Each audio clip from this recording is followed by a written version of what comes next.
Perkenalkan, saya Lindri Pratiwi dari Prodi Manajemen. Di sini saya akan menjelaskan mengenai pengembangan paragraf.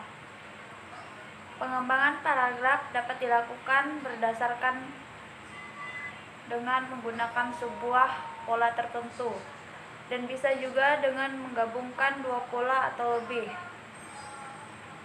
Ada beberapa metode pola pengembangan paragraf, yaitu yang pertama kronologi. Kronologi atau alamiah adalah pola pengembangan paragraf dengan cara menyusun berdasarkan urutan waktu.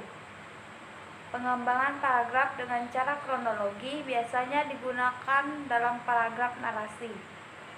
Pengembangan ini dilakukan dengan menceritakan suatu peristiwa secara berurutan dari peristiwa pertama sehingga peristiwa berikutnya.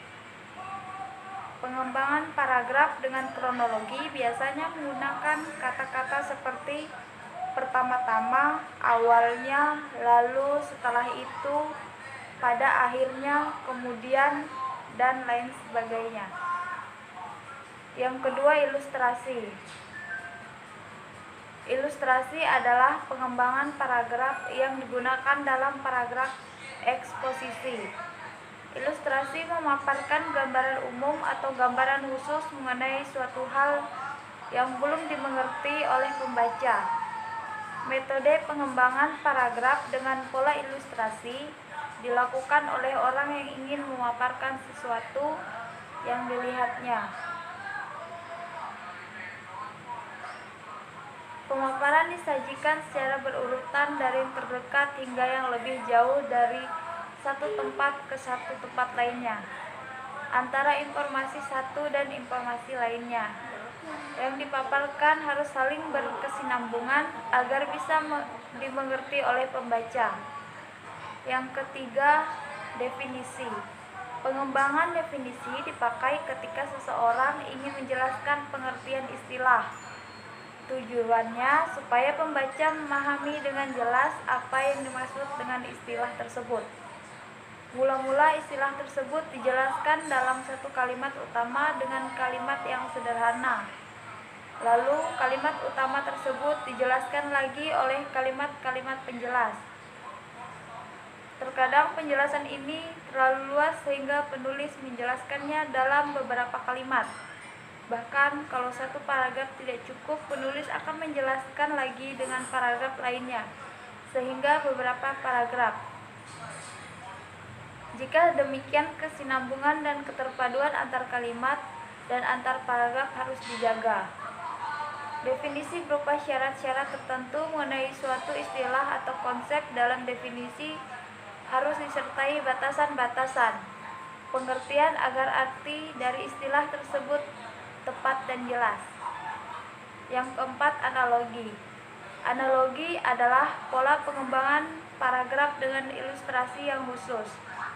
Pengembangan dengan cara ini berarti menjelaskan sesuatu dengan cara memperbandingkan dengan sesuatu yang lain yang memiliki kesamaan. Biasanya pengembangan paragraf dengan pola analogi dipakai untuk menjelaskan sesuatu yang belum dikenal oleh pembaca dengan sesuatu yang lain yang sudah dikenal oleh pembaca. Yang kelima, perbandingan dengan pengontrasan.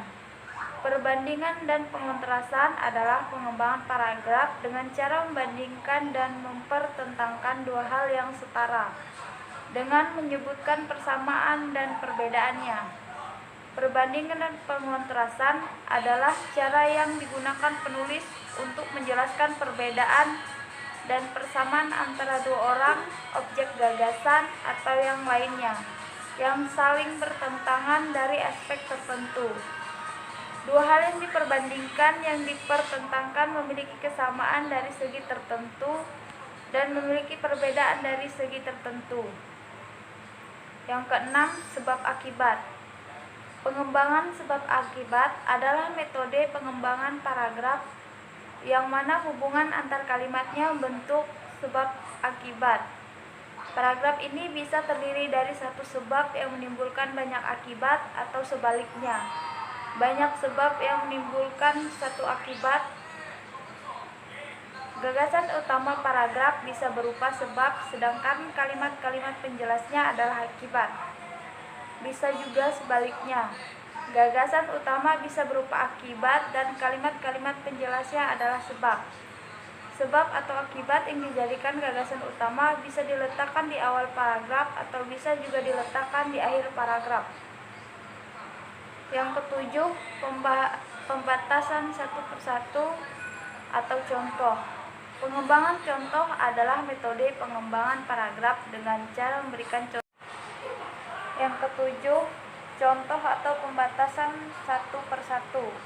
Pengembangan contoh adalah metode pengembangan paragraf dengan cara memberikan contoh-contoh dalam kalimat penjelasannya untuk menerangkan kalimat utama yang terlalu umum. Contoh-contoh tersebut kemudian bisa dijelaskan lebih lanjut dengan keterangan yang bisa memperjelas maksudnya.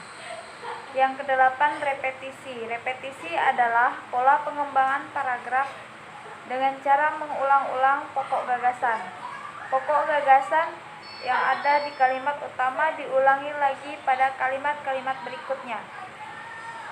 Kata atau gugus kata pada kalimat pertama diulangi lagi pada kalimat kedua, dan seterusnya sehingga pembaca ingat akan informasi yang pernah dibacanya. Hal ini bisa dimaksudkan untuk menekankan pokok persoalan yang ada dalam paragraf tersebut. Yang kesembilan, kombinasi. Pengembangan kombinasi adalah metode pengembangan paragraf dengan cara mengombinasikan beberapa metode pengembangan paragraf. Misalnya, mengkombinasikan repetisi dan analogi. Pengembangan paragraf dengan cara ini paling mudah dilakukan karena penulis bisa dengan leluasa menggunakan dua atau beberapa metode pengembangan paragraf.